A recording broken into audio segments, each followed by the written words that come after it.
Welcome to Under the Lens. Come and enjoy an extraordinary, raw, and unfiltered podcast that delivers debate, discussions, and interviews about film, pop culture, and everything in between. Here is your host, film critic and journalist, Byron Lafayette.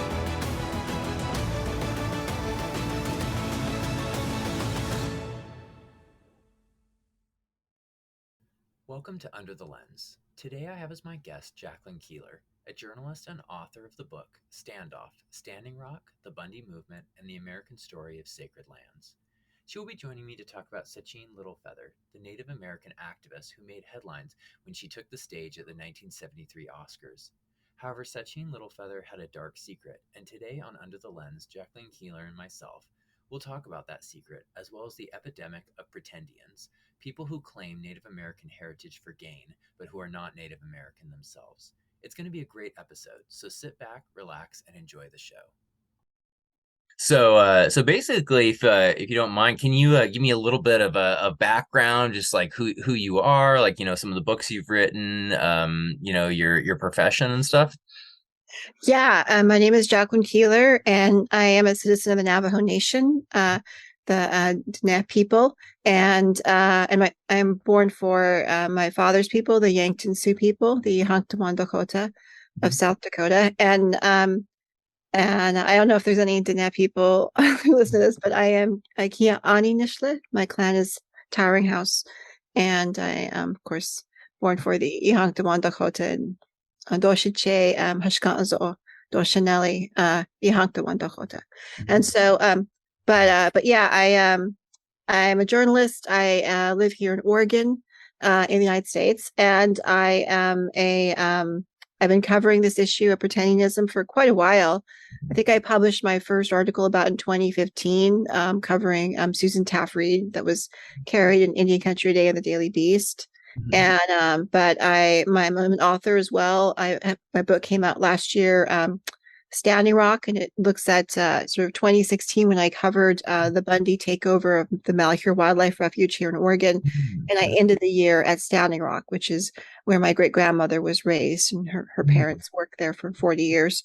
So we're Yankton, but we have ties to pretty much all the Sioux or Lakota reservations, and but yeah, and then I had the book come out a couple of years before that actually probably 2017, so more than a couple of years, but called Edge of Morning: Native Voices Speak for the Bear's Ears, which looks at the sort of, you know, looking at it from the way the tribes came together to create this monument proposal, and then I have a book coming out next year, which is called Letters to Oppenheimer from the Fourth World, and it's addressing the Manhattan Project and its impacts on Indian country. Oh, that sounds fascinating. Yeah. So I cover a lot of different topics. This one really came, I started this list that became kind of notorious, the alleged pretendians list. And as a journalist, I've heard over the years, when I contact Native leaders on different topics, I keep hearing about, like, well, this person's a fake, this person's a fake. And then they tell me the history behind how that person was outed. And then it's been kind of forgotten, right? Or it's sort of siloed information. Like, if you were working as an American Indian leader in the 1970s in DC, you would know this, but otherwise, you know.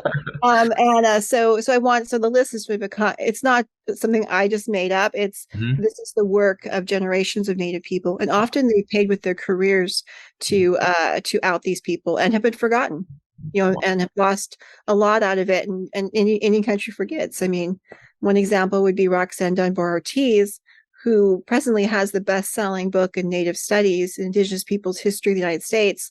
And she's been outed many times as a fraud. She's a fake Cherokee.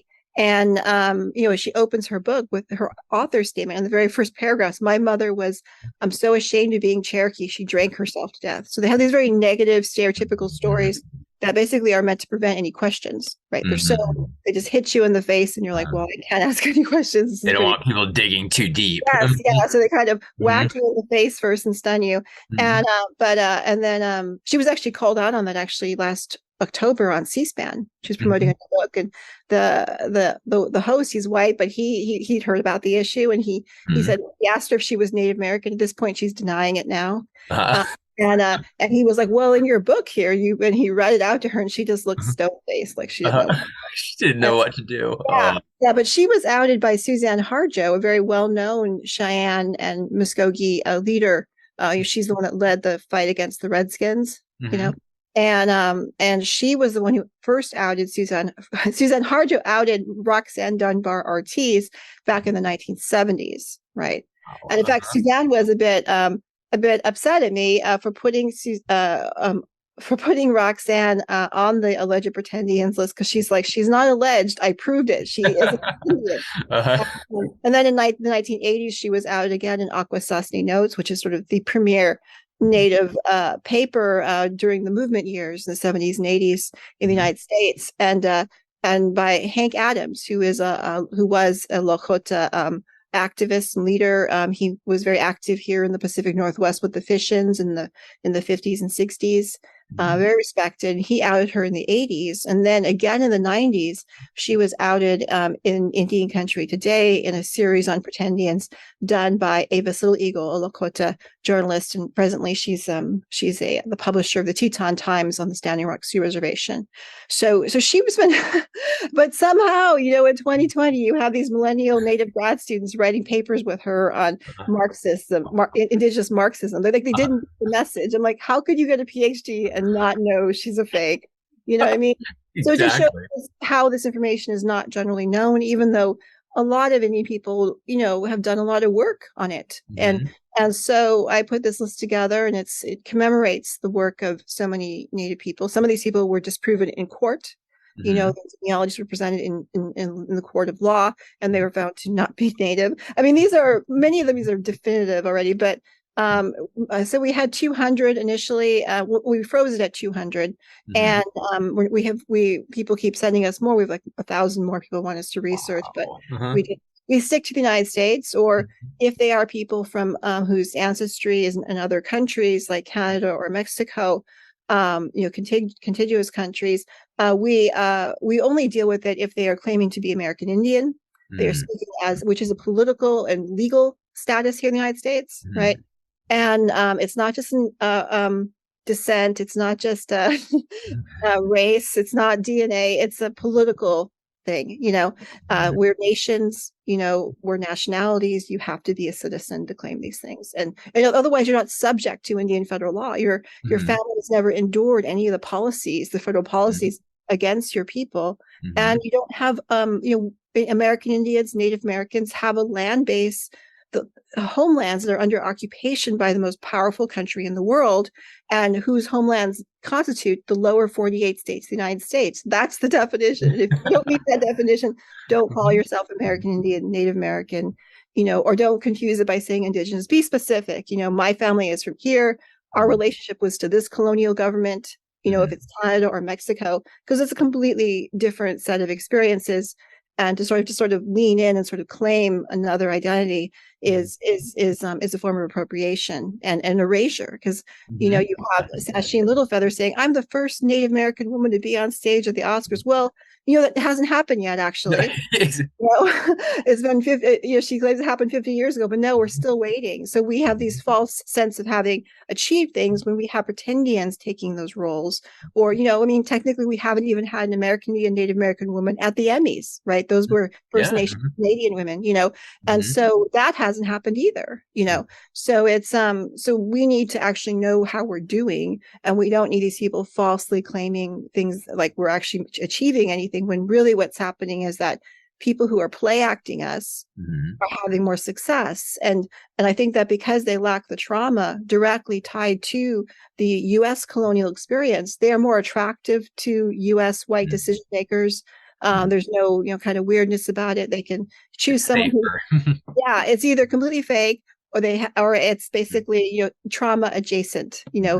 different colonial power is Yeah. responsible for this, not us. So I think Trauma adjacent. That's a perfect way to yeah, say they just want it. to, like, it's like they see us, they turn away. They see us, they turn away. They see us, they turn away. Like, I want this person, this person, this person. So this is what you see. So the displacement of Native voices in every field is, like, it's quite profound.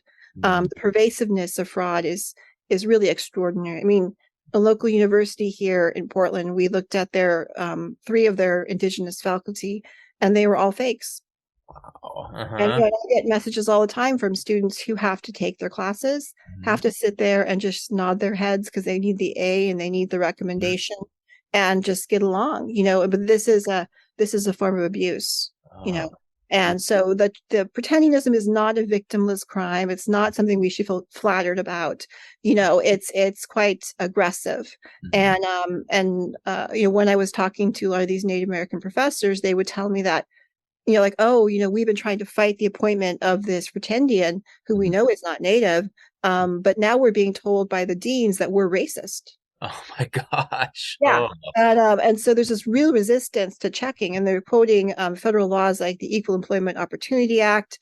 But yet we did a study on that. We found that there's actually a whole case law around that law that has an Indian exception specifically. you Dang. know, I mean, Uh-huh. but you tell the university that they're like, oh, we don't understand, and they just keep doing the same thing they were doing, which is relying on self-identification, which is just rife with fraud. And Mhm. doing a list of 200, examining them, we found only 5 of them were actually native. Wow. Only five. It's That's not a what do you call it, a randomized sample, obviously, mhm. but it is indicative that native people know who the frauds are. Do you know what I mean? They have a Mhm. pretty good idea. Mhm. And for some of the folks, we were able to vindicate their claims. One native woman, Professor Jolie Proudfit, she's happy to be on the list because she's like, Mhm. I can point to this to my students and say, look, I am who I say I am. And she was 100% accurate in her description of her descent. We Mhm. don't verify enrollment or blood quantum unless they claim it. We only verify stated claims, like what are they saying they are, Mhm. and so most of them claim descent, Mhm. and descent that they cannot exactly articulate. And Mhm. so we have to look at their entire family tree, try to find someone of the tribe they are claiming in that tree. And so we end up building out these trees to be quite large, like thousands of people, and not even just their direct descent, but all their collateral relatives. And so when you look at these old pilgrim families, you're talking about 12 kids in each generation, even Mhm. French Canadian families. It's this huge number. And you Mhm. realize, like, wow, these people really weren't that into us because not many of them are marrying Indians, Mhm. and they're marrying each other. And but yeah, I mean, they often will say, like, well, they call us paper Indians, people who Uh, can actually document our native.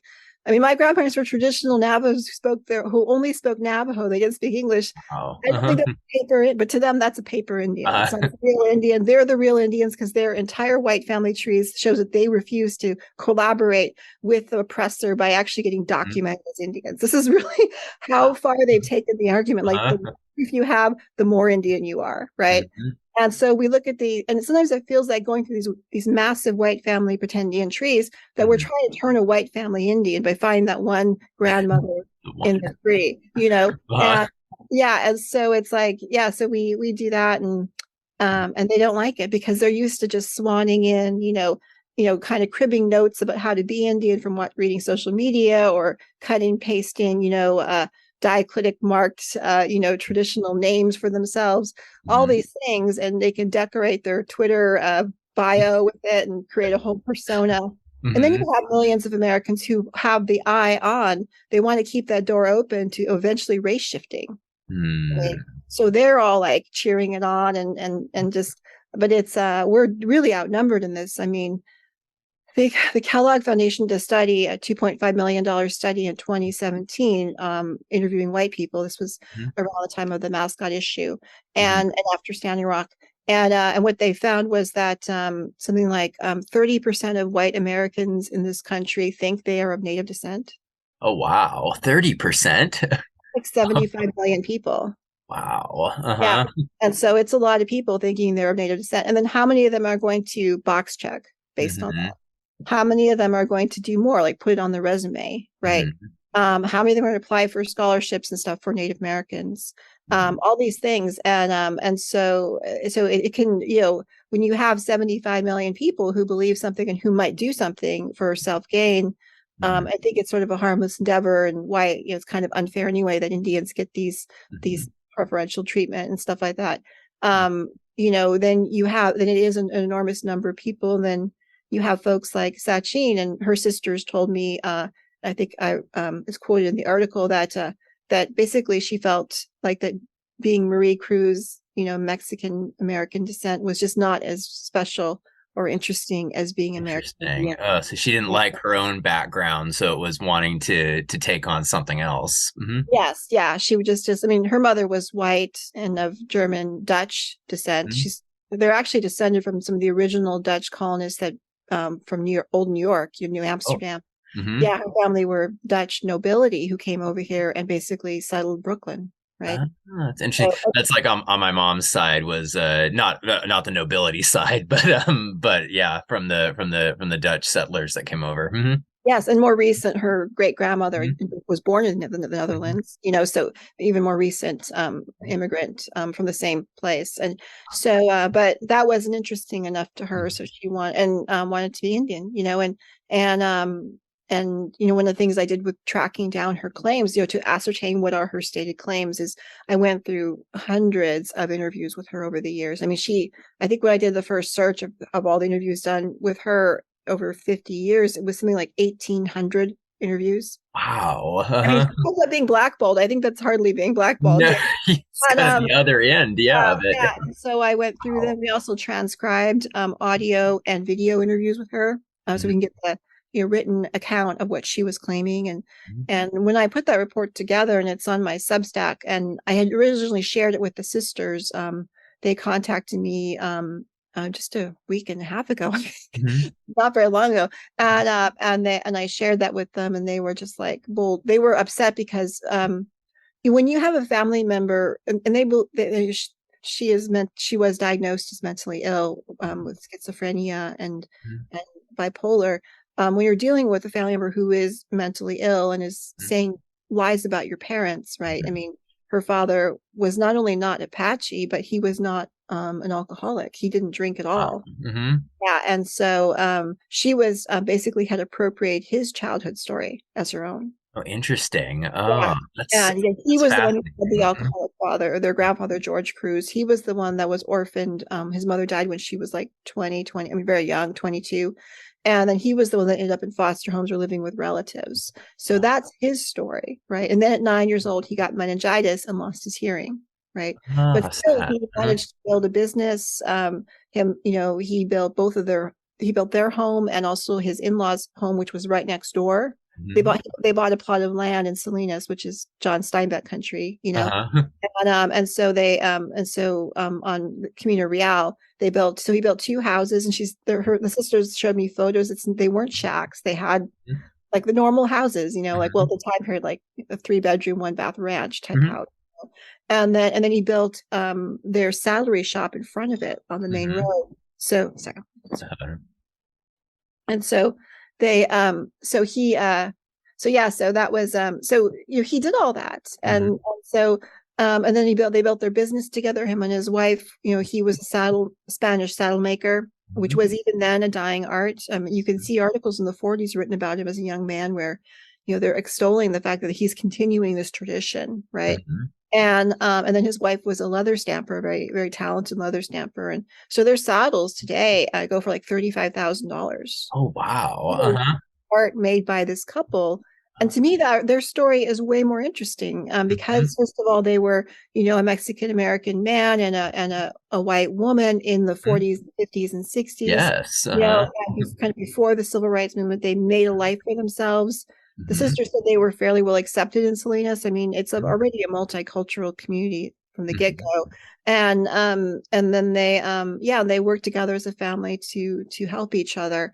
Mhm. She's completely changed that to be them both being mentally ill, uh, Oh. him Mhm. being a drunk Indian man who beats his white wife. Oh. And they said there's no way he could beat anyone up because he was suffering from cancer, and Mhm. they didn't give him chemotherapy. Instead, he was basically they were cutting out all the tumors. So his was Okay. like a whole bunch of scars, a railroad track of Mhm. scars.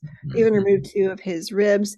he wasn't around like running around beating up the family. No, yes. It was just like, I mean, and it's sad that, here's someone who, so one of the things the sisters told me was, well, first they thought this would all just dissipate, Mm-hmm. and but then with the honoring of, the apology from the academy, that Mm-hmm. the letter was issued in July, and then it happened on September 17th. Suddenly all these fake stories about their parents suddenly was in the news again. Mm-hmm. And then of course when she died, then it was just all over the place, and they were just like, this has to stop. And they did that. They spoke out for their parents, Mm-hmm. to restore their truth. And I do think that as a multicultural society, we need the actual stories, not these fantasies, because I feel that pretendingism flattens our history, because then we don't know all these interesting things. Like, how did a couple like that get together? How did Yeah. they make life together? How did, the white in-laws, fully support them? Do you know what I mean? Mm-hmm. Their grandfather, she said, he was a printer, and Mm-hmm. to pay for them to go to Catholic school and then to pay for their college as well, he would commute 2 hours all the way to San Jose on a Wow. Greyhound, and I guess 4 hours round trip, and would actually do the typesetting for the San Jose Mercury News. Mm-hmm. Oh, like you said, that's a fascinating story, and that's a really cool one. And how sad that it got completely buried and distorted for I mean, a generation. Yeah, that's why they wanted to speak out. And people are like, oh, why are you speaking out now? Well, I mean, when you're dealing with a mentally ill relative, you're just trying to manage the relationship as best you Mm-hmm. can. They attempted to tell her to stop from time to time, but they said that she would just sort of, purse her lips and look down. And then sometimes she would stop, sometimes she wouldn't. Mm-hmm. But this is the issue. A lot of these people I feel that pretendianism is probably some sort of mental disorder like narcissism. Mm-hmm. And so it's really hard to deal with it in a straightforward manner, because these people won't stop. They just will Mm-hmm. not.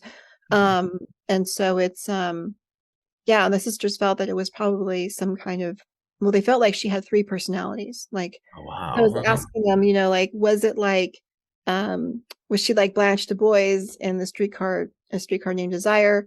But they were like, no, she is more like Three Faces of Eve. Do you mean Oh, like wow. three That's personalities? Yeah, one was this they hardly ever saw the Sacheen person, because she and they said what was left of Marie Louise. They feel like their sister died around 1920 when she went into a mental hospital.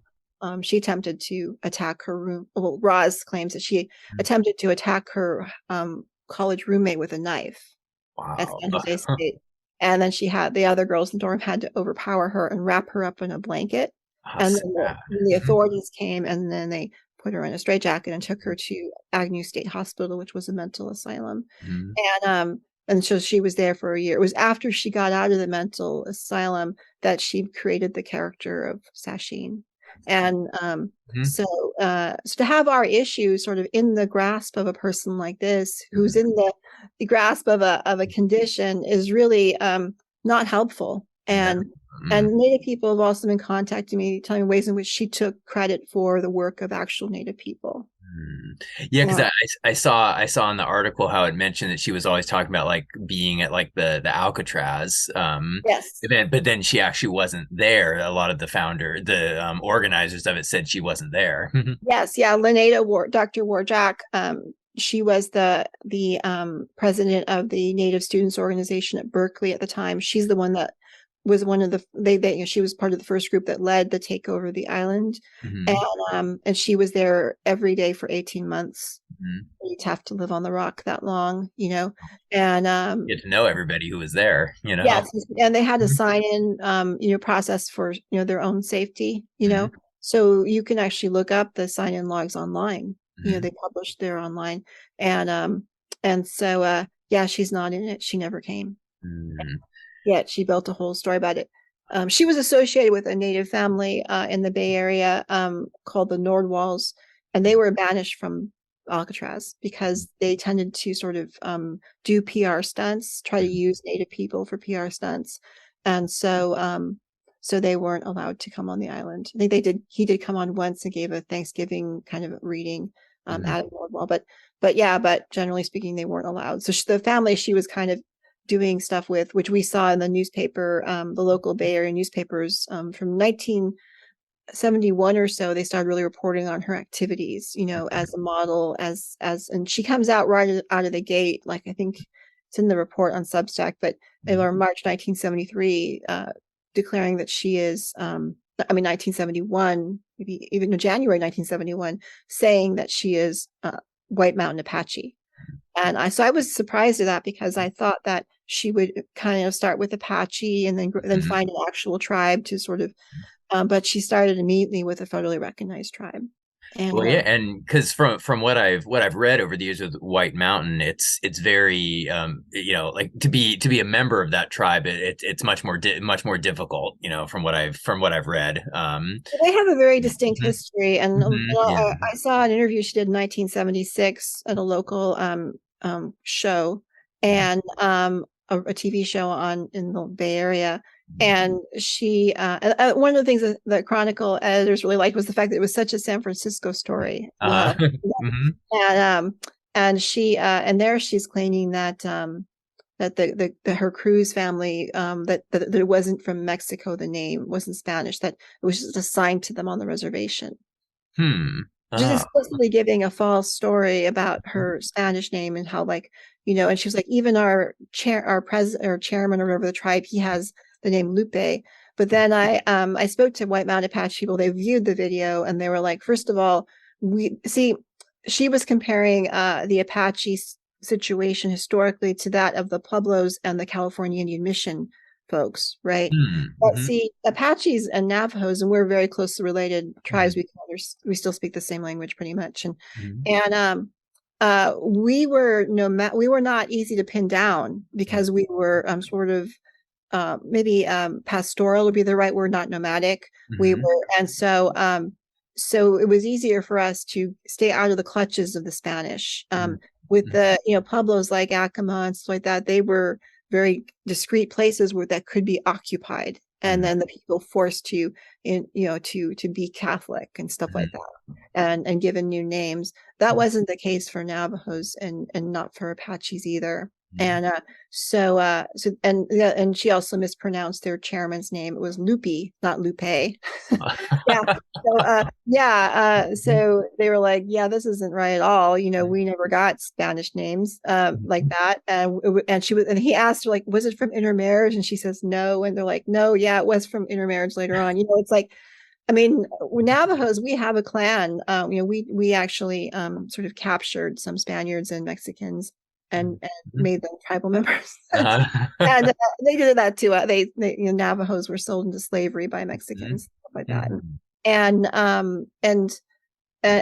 But those people, we don't know their Spanish surnames. We've forgotten them. We Navajo-fied them. Do you know what I mean? So they, all that remains is their is the clan Nakai de Ne'e, which is for Mexican Spanish clan. And the surname Nakai, Nakai, that means Mexican, right? And so you will see Navajos with that surname, but we don't know the original Spanish surnames of these people. We Navajo-fied them. We did the same thing to them that the Spaniards were doing. I mean, so there's no record of that really, and so she was making a lot of claims. And then I saw on Roger Ebert's website, she had her attorney send him a letter in 2005 claiming that Cruz was not her maiden, that Cruz was her married name.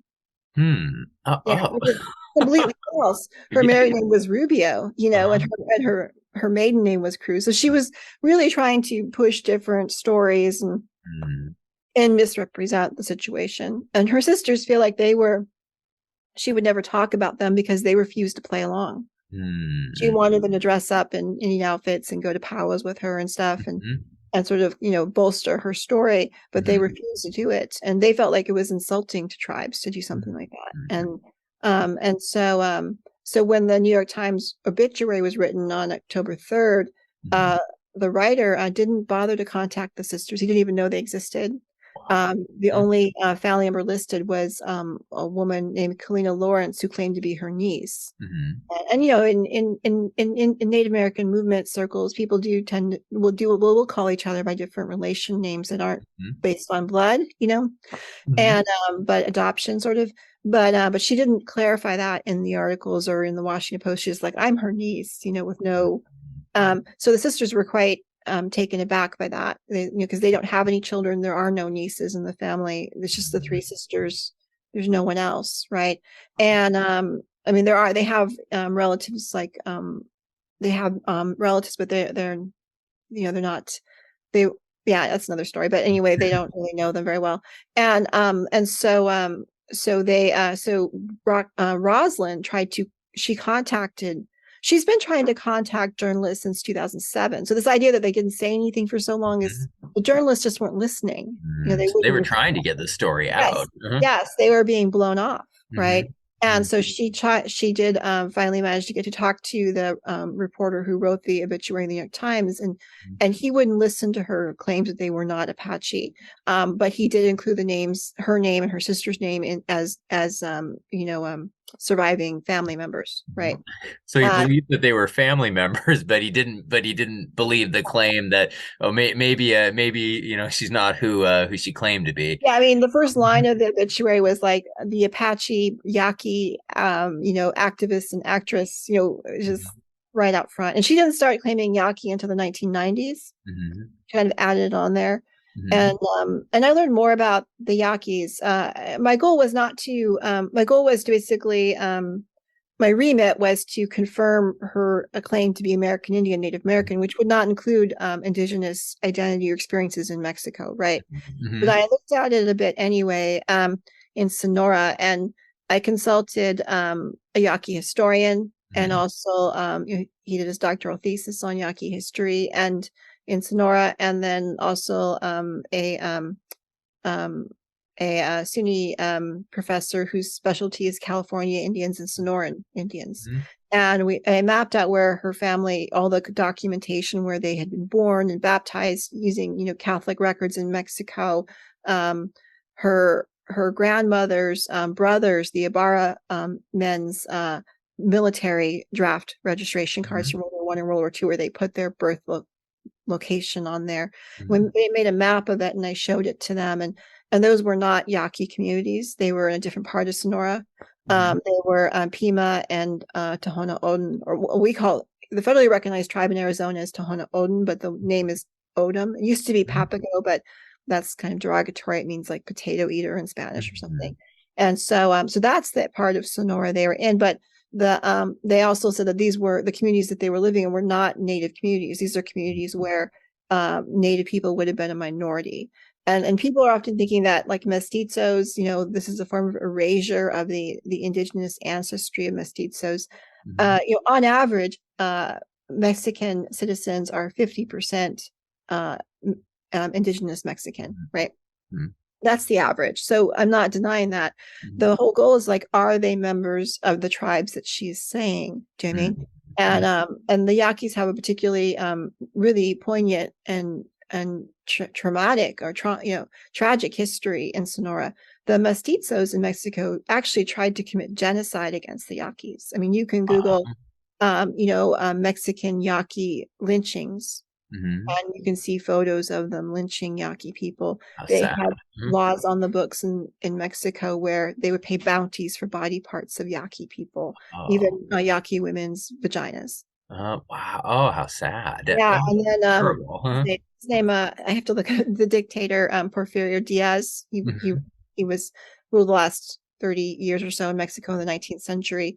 He actually, and his mother was clearly part Indian. Do you mean he's mestizo, a mestizo leader, and he actually sent 5,000 Yaquis into de facto slavery in the Yucatan to basically work them to death to make baling twine for hay. I mean, I can't say that happened to either of my tribes in the United States.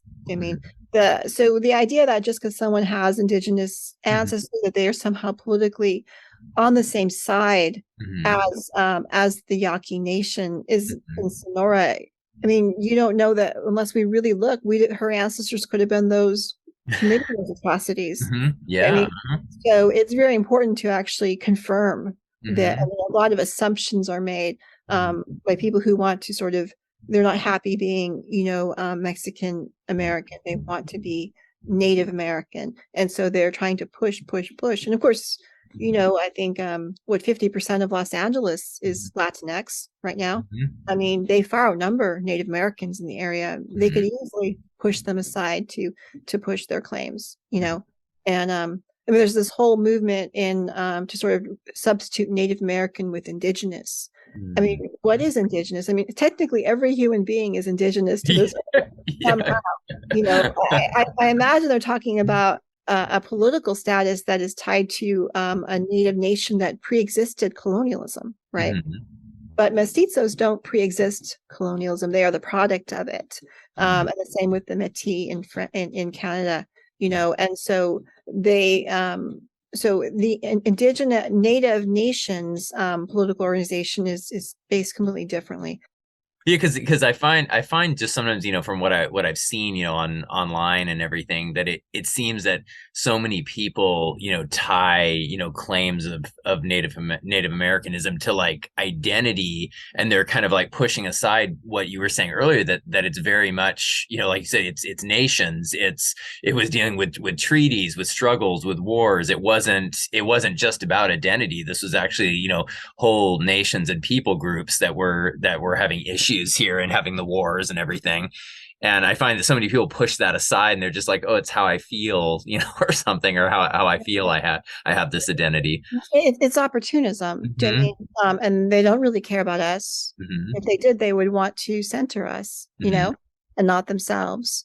And it's so easy on social media to begin to sort of craft this this new preferred identity, right?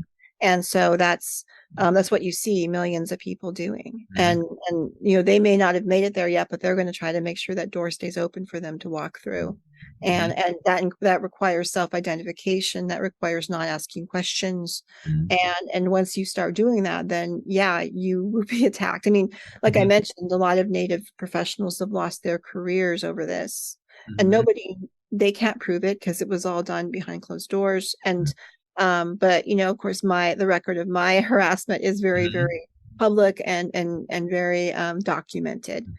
So that's really a great difference there. Yeah, because I saw that online just as soon as your Chronicle article came out, that I was noticing that, and I was thinking, oh man, it's like and it's like, it's not like you're not, it's not like you don't have any facts to back up your statements. Like you have exhaustive facts on there. Like, you have every single thing documented on your Substack. I went through and I read through that, and I was like, man, this is impressive research. And we've done that for every person that we've investigated. I mean, so they just they make all kinds of crazy claims about the list. It's all Black, Native Americans, and it's very few Black Native Americans, because simply in a white supremacist society, white people are given more of the benefit of the doubt to do these things and more of a platform, and so they just better at it. I mean. And so, and of course, Black Americans constitute a much smaller proportion of the population than white Americans do. So, but I mean, but even then, it's not that many on the list. But when they claim, oh, she changed the list, it was just crazy. I mean, that's the way it just seemed like. It was just, it's hysteria, and also it's people who, I think I view them as in three groups: people who are loudly, particularly Native people, who are supporting frauds. We call them defendians, right? And basically, one, they are in league with the fraud. They are somehow benefiting from the con, or either they're married to the person, or they're colleagues, and they have some mutual sort of shared power structure thing going on. And then or they have been completely fooled by the fraud, utterly taken in. That's not very good either. And then third, that they have they have some self-doubts about their identity, and they actually see themselves in the fraud. right? Oh, interesting. Yeah, there's a couple of women who have written about that. One was in Variety, and she's a white-looking woman, but she is legitimately what she says she is. Her grandmother was full-blooded Muskogee Creek, part, or I guess, yeah, she's legitimately, she might look white, but she's legit. Do you know what I mean? And yet she's comparing her situation to that as someone who's completely lying. And it's just like that's sort of the harm that colonialism has done to us. I think a lot of people complain about blood quantum. Of course, the tribes decide that. It's their rules. They can change it if the tribal citizens want to change it, it can be changed. That's sovereignty. I don't agree with it, but there's nothing I can do about other tribes that I'm not a citizen of. I have no say. But the other aspect is we have to think about acculturation and white privilege, right? There's a point where if your family have been removed a very long time from the community, you no longer share any of the experiences of the community. There's some very well-known Cherokee folks, and I respect the Cherokee use their own, they use the Dawes rolls, so blood quantum isn't an issue. You just have to show an ancestor on the rolls. And but this the woman who's being pushed as a major spokesperson on Native issues, her family have not married another Cherokee or any Native person since the 1730s. Oh, wow. Yeah. That's a long time. Yeah, when their ancestor who was on the rolls, he was born in 1790. He was 1/8 Cherokee. Right? And he married a white woman, and everyone in their family has married white people ever since. It's like they weren't subject to all the things we were. I mean, not at all. Her family have been doctors and lawyers ever since. And even one who ran for governor, right? It's like that person, I mean, yes, they're enrolled, but they need to have a sense of proportion about how they're presenting themselves and how they're subject to these laws, right? How their family was subject. I mean, one of her great aunts was the wealthiest woman in Texas because she owned the most slaves. She married an English nobleman in the house of the governor of Texas. Is that a normal Native family? No. I don't think so. You know what I mean? That's a little different. Yes. And maybe she needs to be a little more accurate about that. And I mean, the daughter of a doctor, the granddaughter of an attorney, I don't think she has much in common with most Indian people. Do you know what I mean? When you're almost 300 years removed, Yeah, but she's presenting herself with a full-blown Cherokee identity to the media with no, her mother's white, her father has this Cherokee ancestry. It's like she doesn't moderate it. And even myself, I'm very careful to make sure people understand that, the Navajo Nation is 90% full bloods, right? So me being half, I'm not normal, right? I'm a non-normal spokesperson. Many of them grew up on the res and speak their language, and so hundreds of thousands speak the language. I don't. So I can't present myself or try to displace Native Navajo spokespeople who have that, right? I can only seek to complement them. And then, my dad being mixed blood, he's 5/8 Dakota. My grandfather was 3/4, my grandmother half. I have French, German, and English ancestry. I'm 3/16 European. So I feel like I have to own that as well. Do you mean? There's two very different experiences: full-blooded traditional Navajo on one side, and my grandparents didn't speak English. And then, my Dakota side, my grandmother is, an Episcopalian church lady, right? I need to be accurate about that, and so it's sort of very mixed ancestry, and so I seek to be truthful, in the way I present that. I'm not going to pretend like my ancestors were traditional. My grandmother was a traditional Lakota woman or something. You know what I mean? That's not true. Yeah, and so that's all I ask of anybody else. Is just accuracy. No, yeah, because that makes sense. Because like what we were talking about earlier, it's like those, because your ancestry is all of their stories as well, and so when you don't claim that or anything, you're hiding their experiences as well. And Yeah, and the real stories are more interesting and mhm, they're beyond what we could assume. That's mhm, what's been really fascinating about studying all these pretendian family trees is mhm, that, first of all, you get a much more up close, intimate view of how the land was taken and occupied. mhm, But you also learn like certain things that happen that you never would have guessed would have happened, right? It, mhm, it, it pierces your bubble of assumptions or your whatever, mhm, it's and so it's really a wonderful treat to do it, to mhm, do the research. I think mhm, for after I started the list in January of last year, I got a team together of Native volunteers, tribal genealogists, researchers, professors, writers, all kinds of people, and we worked on these trees nonstop for about a year and a half. mhm. And Wow. we did a lot of work and all volunteer work because a lot of these academics, if they were to propose doing this research in their department, it would never get approved. Mhm, Huge resistance to it, and mhm. Wow. and Roz was telling me yesterday that the New York Times reporter that she tried to Mhm, contact called her back, and mhm. his first question was quite accusatory, like, "Why didn't you speak up earlier?" And she's like, "I tried to talk to you, but you didn't enough, you know." And she was like, "This could have been your story. You could have, you know." Now they want the real story now that it's come out that they didn't do their due Yeah, diligence. yeah. I saw a San Francisco journalist. Um, He tweeted out like, "This is a lesson to journalists. Don't you know." just repeat these sort of mhm, fantastical stories and then quote each other, you mhm, know, uh, quote other reporting, do the actual fact checking. mhm, But I think my next piece for the Chronicle is going to be about what is an Indian, because I think people mhm, don't understand. And so it mhm, makes it easy for them to be misled. And, mhm, so I'm going to work on that. And also I'm doing another Substack, which is going to look at humanizing Manuel Ibarra Cruz and mhm, wife mhm. Geraldine Barnett's, and then also address some of these questions like, why didn't the sisters come forward earlier? Did I really convince them that they weren't native? All these ridiculous ideas. It's sort of Uh, yeah, I don't think so. So yeah, just do mhm. that.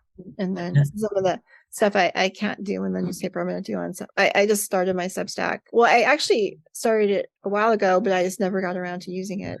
Mhm. So Yeah, because it's a very cool program, because I have a few sites that I write for and stuff, but I was like, oh man, I might create one of those myself because sometimes it's cool because not everything obviously gets published by different places, but this you can actually put out your unfiltered ideas or articles. yeah, and I felt like with this, it was really important to have all the research out there because Mhm, otherwise people are giving a blanket statement and people will challenge it without mhm, evidence. And so mhm, I talked to my editor and I told him I was going to do this. They got the permission from the sisters to publish their genealogy, and they've read the reports and they support everything in it. So mhm, I felt like it was pretty clear, and so I did that. I just felt it was also, there's a lot of elements like when I talk about why this matters, mhm, legally in Arizona, why, their great grandfather their great uncle Florencio could vote in like the early 1900s, like the mhm, first decade. When my traditional Navajo grandparents weren't able to vote into the 60s after the passage of the Voting Rights Act, mhm. and there were actual real Arizona Supreme Court state decisions that really articulated that Native people were not citizens, right? Mhm, And so couldn't mhm, vote. There's all this case law involved with being Native American, like I mentioned, Indian federal law and policy that doesn't apply to anybody who is not a member of a tribe.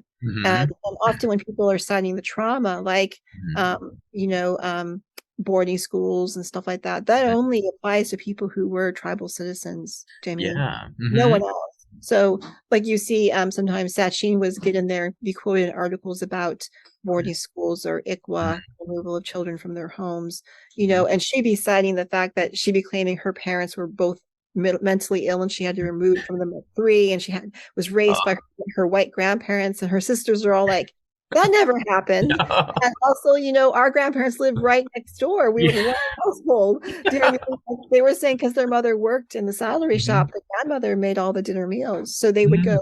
they would, They'd be over there all the time anyway. yeah, they would like, stay, live in their parents' house and then go next door for dinner time, and then of course their grandfather was paying for their education, Mhm, and he paid for Sacheen to go to a 2-year college there in Salinas, and then at San Jose, State. Mhm. And so I don't know. She didn't. It's just she's sending herself in narratives and news coverage of things that really she has no place being, but it's all just so that she's there. Do you know what I mean? And put And herself in the center of it. yeah, we need actual reporting that's based on real experiences, and journalists not checking their sources. I mean, when I write for outlets, they fact check everything. I did this one recently, last year for Condé Nast Traveler, and they asked me to write about Yellowstone, the 150th anniversary and stuff. And so I did this huge deep dive. One of my ancestors was born in what is now the park. He was Lakota, Sichanju Lakota. He was born there in 1802. And I was quoting some of the early expeditions that went into the park, American expeditions, and then I was quoting from one of the original new magazine reporting that came out of some of the expedition members writing, and the fact checkers wanting me to show exactly the image of where I did this and everything. And I'm like, you can Google it. I mean, but I have to show the image in the original document, or the published document from that era. And I'm like, okay, I have to go into Google, take a photo, send it to them, show this really was said, And I remember doing another one for The Nation where I quoted, I said that Benjamin Franklin could speak Mohawk, right? Which was told to me by Mohawk people. He was a printer. He got the contract from Pennsylvania, the colony, or Commonwealth, to publish the treaty negotiations with the tribes, right? And so part of that was translating the speeches of tribal leaders after, during the conducting of relations, and so a Mohawk leader told me that he could speak Mohawk. Wow. That's not something you hear very often. No, I mean, their point was there's a lot more cultural exchange going on than we acknowledge between, and so, and the impact that had on the development of democracy and women's rights and stuff like that. And so I put that in the article, and the fact checker's like, I need proof. Like, you need and I couldn't prove it, so that has to be taken out. That sentence. And it's like, but that's the level that I have to deal with when I'm reporting or writing, but I mean, obviously this writer for the New York Times did not have to go through that process. I said, like, are you sure she's Apache? Show me she's Apache. And now all the different news outlets are basically bombarding the White Mountain Apache tribe with requests, after the article came out, and the poor tribe is inundated. Oh, I bet. Yeah. Especially now. Oh, it's interesting. Like, going back to what you mentioned earlier about how, how pretendiism might be linked to some mental illnesses possibly, or something like that. Like, do you think that Sacheen, with her mental health issues, did she, with this kind of fantasy that she crafted for herself, do you think that, did she actually believe the lie? Do you think that she told herself? Yeah, I think that's why her sisters felt that it was a personality rather than simply, an act, right? A personality she could enter and go into, the multiple personality issue. The looking at this thing, I have a group that we sort of talk about the issue a lot, and we one of our members put a conference on about pretendianism called Unsettling Genealogies at Michigan State. And it occurred the end of March to mid-April. It was online. You can view those YouTube videos at the channel for the department there at Michigan State. And but yeah, I think we really do feel that there is a mental disorder component like narcissism. And often we sort of looked at the dark triad, which is where three different things are kind of happening at once. One is narcissism, one is psychopathy, and the other one is Machiavellian sort of aspects. So these are definitions in psychiatry, and so there's some idea that all three are going on at once, and that's why when Native people call out frauds, they act so vindictively towards. No sympathy for us at all. They don't really care about us, And it kind of makes sense, because, one of the traits, of psychopathy is, turning the same claims on them onto the person accusing them. So it makes sense of, like you said, like Native people being called racist for it. Well, that goes right along with psychopathy, that they're being accused of what they're saying these people are actually doing, Yeah, like the whole Darvo response, and you see kind of collecto Darvoism going on Twitter, right? And it's but it's it's really, I mean, it's I've talked to so many Native folks, professionals in their field, and they've been really rattled by this, and they're afraid to speak out. That's just so sad, because it shouldn't be that way at all, especially with an issue like this, Yeah, it's just once again, the universities and folks, they quote equal employment opportunity laws and stuff as a reason not to deal with it, but they deny that they're hiring based on any sort of thing. But some of these professorships are actually taken from funding that is set aside for minority. Yeah, there's no question here. But one pretendian in Kansas, totally easy to disprove. I mean, his tree is obviously white. He's actually the what's that famous Black writer, poet, Langston Hughes. The Langston Hughes professor there, and that professorship is funded in order to bring minority voices to campus. And they were taking advantage of that. Got a white guy there who's pretending to be Indian. It's terrible. I mean, but the university will say, "Oh, we didn't all look at their identity. That has nothing to do with it." We based on that, and then so there are folks who are who were the funding, or you have museums purchasing art by pretendians when from a fund where the money is earmarked for Native art, right? They're purchasing $25,000-$50,000 pieces of art from a white person play acting the role. Oh man. Yeah. Well, with, all of these issues, obviously, like you said, with, 30%, of Americans, white Americans. Of white Americans. Yes. Yeah. Thank you for that clarification, of white Americans, believing some type of Native ancestry. Like, what do you suggest for somebody if they truly believe that they have something? Like, what is a good process for them to vet those family claims, or something, if they want to go down that route, and obviously if they believe it, they should vet it before they make any claims, obviously. They monetize it. Yes. Yes. Speak before the UN as our representative. Or at the Oscars. I think well, all you have to do is just start everyone is like, oh, ancestry is so bad, but no, I mean, all the records are there. Once you hit the generation of your family that's deceased, everything is public. And so you can see all the records around their life. And Ancestry also has all the Indian census records.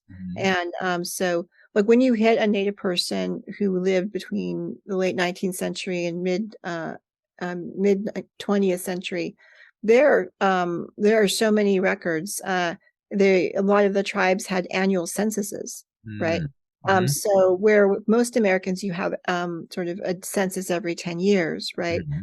With Native people, it's every year. So when you hit that relative, it's like, a census for every year.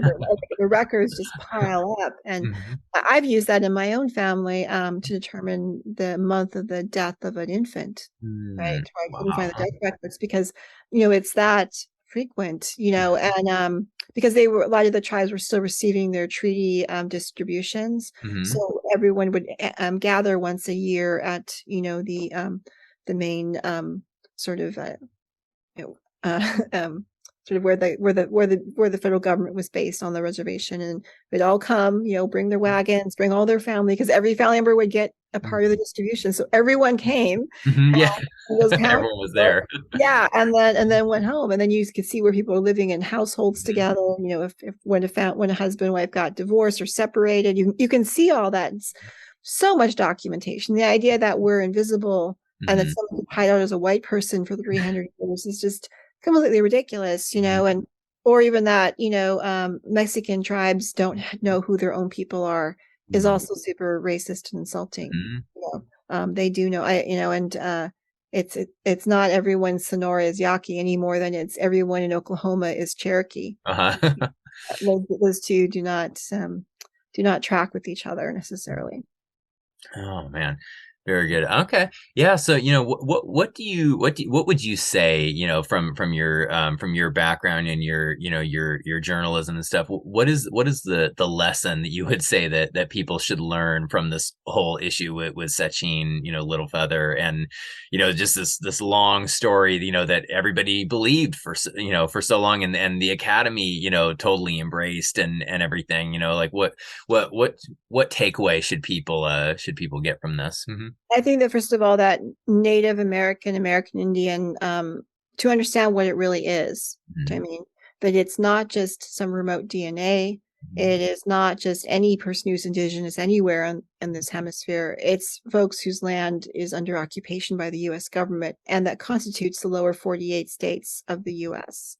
It's a specific thing, and that we have a political identity and a nation-to-nation arrangement with the U.S. government that no one else enjoys. I mean, if you're a tribe in Canada or Mexico, your relationship is with Canada or with Mexico, not the United States. And my dad had a cousin who has worked in Canada most of his professional life. He's a Yankton tribal member. And the First Nations folks up there don't hold back. They're like, you don't have a right to speak for us. You have no relationship with the crown. I mean, they don't have a problem saying that. I mean, it's the same thing here. I mean, these people don't have no standing to speak on these issues because they're not subject to any of the laws that will be impacted by their advocacy, right? They have nothing, they have no dog in this race at all. And so as long as people understand what American Indian, Native American people really are, and are not seeking to displace them with really general terms like indigenous, I think those are two very real litmus tests for what kind of person this wannabe leader is, right? And who they're really about. And so I hope that's the main thing that people, and not to be afraid to ask questions. And so my next article will really lay out sort of procedures that journalists can use to verify and to understand, because a lot of, I think, non-native journalists they don't know the parameters and they're afraid of taking a wrong step. And so the political invisibility and fuzziness of Native people is purposeful by the U.S. government because our political reality threatens the existence, the right, I guess, of the U.S. government to the land it claims. They want to make our political outlines very fuzzy. But we are not DNA. The DNA tests only operate if you are trying to ascertain paternity to a tribal member. So like, this is my father, he's enrolled, that kind of thing. Not like, I have American Indian ancestry. That's what, 23andMe tests tell me. Because those are, I think reading Kim Tallbear's book on DNA and native identity is really important. But those tests are, 99.99% of human DNA is the same all over the world, right? So there's only these tiny little sections of the code that they're looking at where there's more variety, like more commonly found in certain parts of the world. But being more commonly found in a certain part of the world doesn't mean it doesn't exist in other parts of the world. So it's sort of like these are guesses, and you can go to different corporate outfits to get your DNA, and you will get different results. I mean, so they're guidelines, but they're not hard. And also for tribes, you can't take a DNA test to determine tribal membership because, first of all, there isn't enough data. And tribes don't like to participate in those because of there's a lot of desire to collect our DNA and sell it, monetize it because it's so rare. And then the other aspect is that a lot of so when you have a whole bunch of people who think they're part Cherokee, and that becomes part of the database, what you might actually be matching yourself is to other white people who think they're Cherokee. Okay. Oh, Yeah, interesting. yeah, Okay. it's just not very good. It's very Uh-huh. bad at, Hmm. so it's meaningless in that way. And also, Asian Americans and Native American DNA, it's hard to tell the difference in these tests. Hmm. So like I think once recently, like on Finding Your Roots, he used to do a thing where he would try to match his former guests with each other who was related and stuff. And Uh-huh. it was like a Mexican American actress with what's the name of the cellist? The Japanese American Oh, cellist. the Yo-Yo Ma. Yo-Yo Ma. Uh-huh. Yeah. I mean, it's like you can't tell the difference, you know what I mean? And so it's just like, yeah, they must be Uh-huh. related way back, Yeah, that's really and funny. but yeah, it's just not good. I mean, and also we're not races. Hmm. We are, I mean, a native citizen, tribal citizen can be of any perceived race. Okay. Yeah, we're nationalities. Mm-hmm. So all you have to do is actually determine that your family were your grandparents. And I think as far as like real identity, it has to be within living memory. Your family has to have been subject to Indian Mm-hmm. federal law and U.S. Indian policies within living memory, not like 300 years removed. Do you know what I mean? Uh-huh. And sadly, with some of these mestizo communities in Mexico, I mean, I think when they try to trace it back, it's like 400 years ago. Do you know what I mean they were in an intact Indian community? Do you know what I mean before they became a mestizo? I think they need to deal more and embrace the mestizo, like this. What does it mean? Do you know what I mean? Mm-hmm. And be honest. If their ancestors were trying to commit genocide against Mm-hmm. indigenous people, even though they themselves have indigenous ancestry, they need Mm-hmm. to figure that out. Do you know what I mean? Not just try to assume the identity of those Mm-hmm. people. And so history is complicated, and we don't always have the ancestors we want. Mm-hmm. It's And, true. and it's not to say that people are personally responsible, but they also have they have a responsibility, do you know what I Mm-hmm. mean, to the truth, Mm-hmm. to try to forge a future where we are honest with each other, Mm-hmm. and to address the reality of the past, Mm-hmm. and how it plays into the present as far as privilege. I mean, I know that Ta-Nehisi Coates, in the Atlantic Monthly years ago, did that report on just how much more accumulated wealth that white families have than black families. Mm-hmm. This is directly tied to the system of white supremacy, Mm-hmm. and that a high school graduate white family has, like, 170 times the accumulated wealth of a college educated black family. I mean, it's extreme.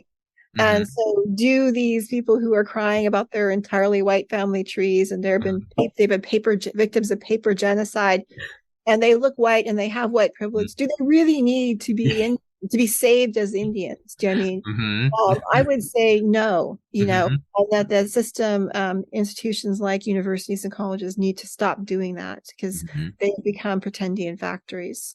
And Mm-hmm. so, Uh-huh, man.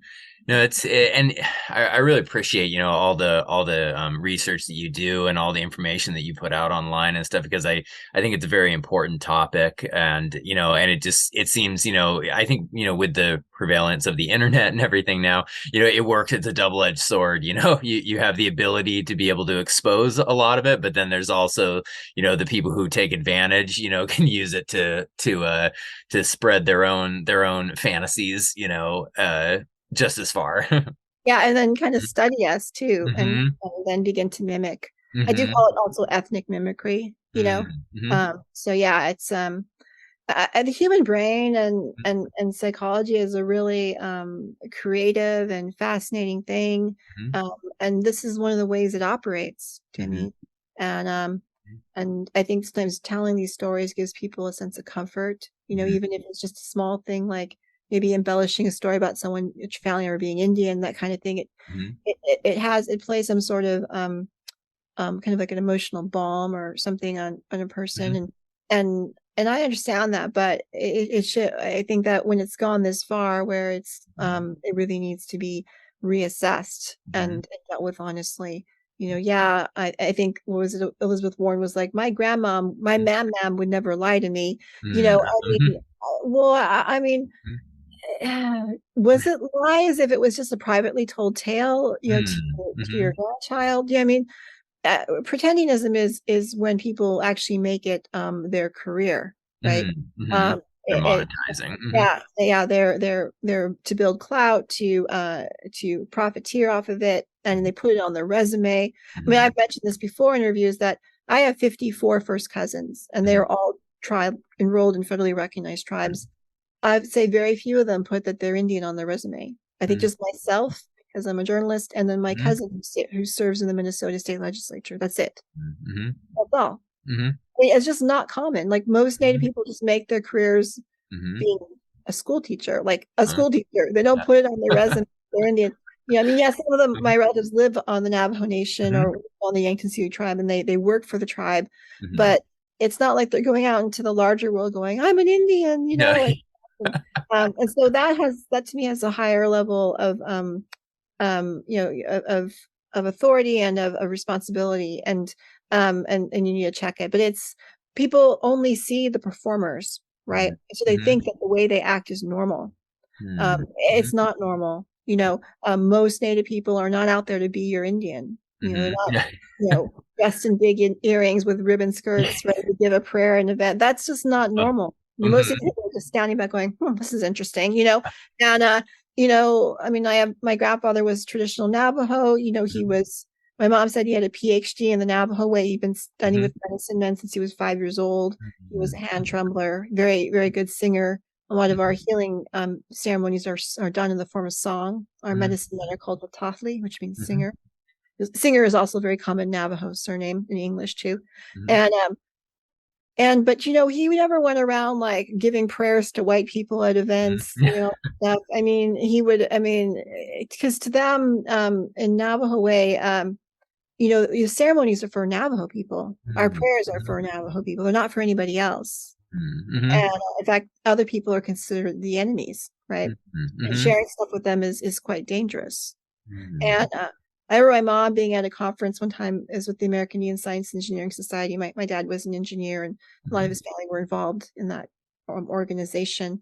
And so she was attending the conference, and she was sitting there with the wife of the Navajo medicine man who had been asked to give up and stand up and give a song and a prayer. And he got up and he started singing a song in Navajo, and she burst out laughing. Navajo's her first language, and it was a children's song. Asked to give prayer, gets up and sings "Mary Had a Little Lamb" or something. And she turned to the wife and she's like, "Why is he singing that?" She's like, "We can't sing our actual songs here. We don't know who's listening." So when I did the Bears Ears book, what was really extraordinary about it was that there was these 5 tribes in the Southwest. Navajo, Hopi, Ute, Acoma, Zuni, who came together and they shared their most sacred stories with each other about Bears Ears. And I worked as a community organizer in the Southwest, and these are intact communities, right? These people still live traditionally, and they speak their languages. All of these languages are different from each other, right? These are distinct nations living side by side, and they don't share with each other. They don't share prayers. They don't do any of that. It's just not done. So but who's going to do that? Who's going to be a performer and go out and do all this Indian stuff? It's going to be a white person pretending to be Indian. And the study also found that Kellogg Foundation study also found that the white people, when they see other white people in red face, that it has an incredibly, it fills them with it actually raises their self-esteem. It improves their in-group dynamic. Oh, that's interesting. Yeah.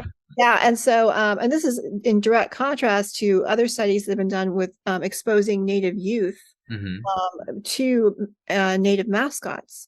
And Dr. Stephanie Freiberg, she's the Tule tribal member. She did the research at Stanford. She found that that Native students exposed to Native mascots experience a steep decline in self-esteem. And also their ability to conceive of themselves of actually achieving their goals, because you're going to realize how disconnected you really are from the society and how it perceives you. Like I meet people all the time who say, "Well, I didn't know any Indians still existed." I mean, how is that supposed to make me feel like part of this society? And so I think so the issue of red face, of masketry, of playing Indian, pretendionism. It's all on the same spectrum, and I think that it's incredibly damaging to Native people, and then it just simply has to stop. And the best way to stop it is to ask questions. Mm-hmm. Yeah. Oh, that's very true. Because yeah, I find the whole subject very, very interesting. Because I'm in grad school right now for social psychology, and so it's very fascinating just seeing the dynamics. With social psychology, obviously it's like it's the psychology of people groups of how stuff Yeah. works. So I find all this very interesting, and like I said, I really appreciate you coming on the episode and talking about it. Where can people find your work? Where can they get your book? How can they follow you? Yeah, well, I'm on Facebook, Jacqueline Keeler. I have both a personal account and a professional account as a writer, and then I am on what's the Twitter at JF Keeler. It's the same on Instagram, and then my my Substack, I think, is just Jacqueline Keeler as well. And so yeah, it's I think I might have yeah, so I think in my Twitter there might be like a whole like a link tree there with different things, sites and stuff. I run a blog too, which I don't really maintain much anymore, but it's called Tioshbaya Now. And but yeah, and on Muckrack you can see all my I try to keep it up to date. I'm not sure how up to date it is, but different publications I have and stuff. So Yeah, so definitely everybody listening, go check out her work. It's very outstanding, and definitely check out the article on her Substack because like I said, I went through it the other day, and it's very, very informative and really, really interesting, especially if you have an interest in history, and how data is collected. You'll really, really like it. So yeah, thanks again for coming on. I really appreciate your time and sharing all this research and this really important issue. thanks for having me.